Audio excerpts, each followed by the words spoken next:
Om Swastiastu. Selamat pagi semuanya. Perkenalkan, nama saya Komang Desi Melitasari dengan NIM akhir 1250. Pada kesempatan kali ini saya akan menjawab soal dari LKM 2 Agama Hindu, yaitu Brahma Widya. Langsung saja kita ke soal yang pertama.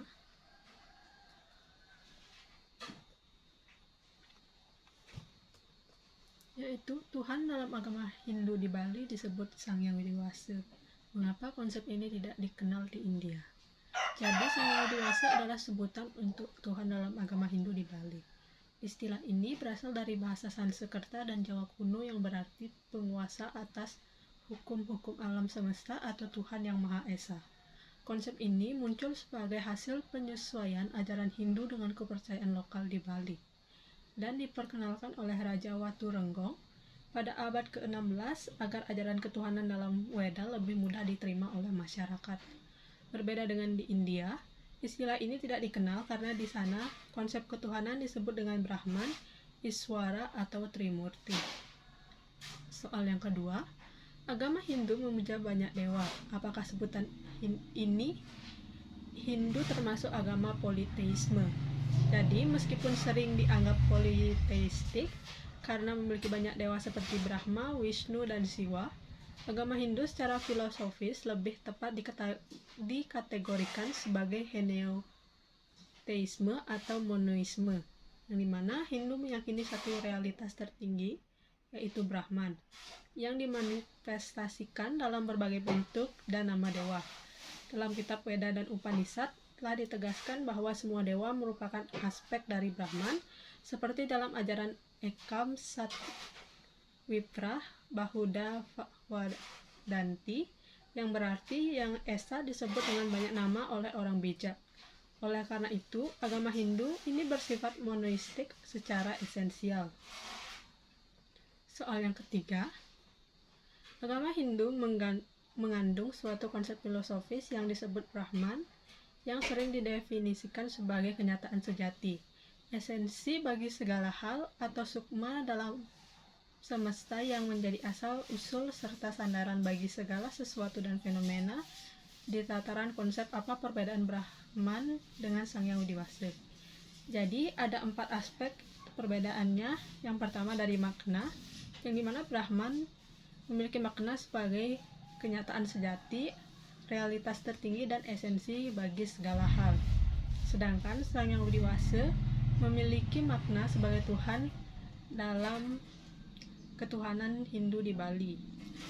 Dalam segi konsep, Brahman itu tidak terbentuk dan tak terbatas dan ada di mana-mana. Sedangkan Sang Hyang Widi-Wasa dipersonifikasikan sesuai dengan tradisi Hindu di Bali.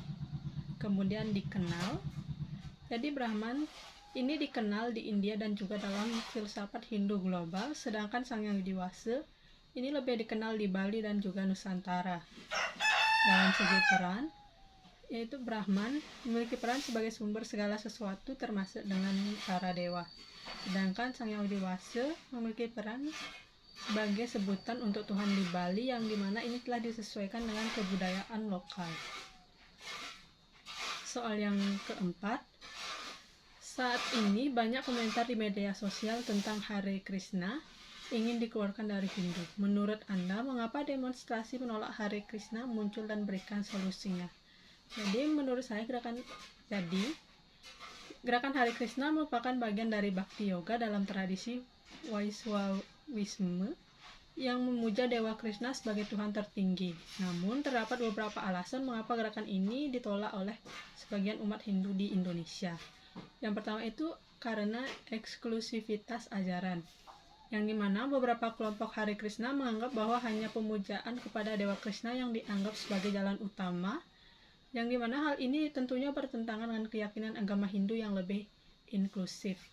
Yang kedua, ada pengaruh asing, yang dimana gerakan Hare Krishna merupakan gerakan yang berasal dari India dan kemudian berkembang pesat di Barat. Beberapa orang melihatnya sebagai ajaran asing yang berbeda dengan ajaran Hindu di Indonesia.